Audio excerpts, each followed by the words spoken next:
qu'ils auraient dû faire avant. Mais tu avais Militao, tu avais Rudiger, tu avais machin Alaba, et tout ça, ils se sont blessés. Donc, il faut quand même savoir du côté. Et là, vous perdez quand même votre capitaine. C'est-à-dire que mais ça, c'est des excuses. C'est la remplaçation. On ne peut pas dire des excuses. C'est toutes les mais là, il va y avoir match. Ça veut dire que c'est perdu d'avance. Ah non, mais ce n'est pas perdu d'avance. C'est pour ça que je vous ai dit que à cette époque encore, à cette époque, L'Oréal se cherchait, n'avait même pas de défense, ne savait pas quoi faire devant, ne savait pas quel milieu de terrain jouer. Mais aujourd'hui, ce Real-là, il est redevenu quand même quelque chose. Et c'est pour ça que je dis que vous serez beaucoup surpris de ce que L'Oréal va produire comme football. Et surtout, vous allez voir Mbappé être très dangereux. Et Vinicius, il va déchiqueter tout le derrière. Parce que le Barça, vous dites bien, c'est ceci, vous me parlez de... Et il y a un proverbe africain qui dit, nous on regarde là-bas derrière, hein.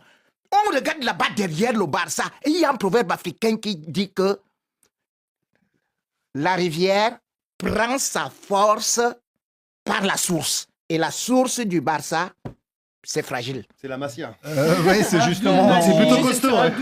Nous dit Raymond Gono, sorcier, il a retourné tout le monde.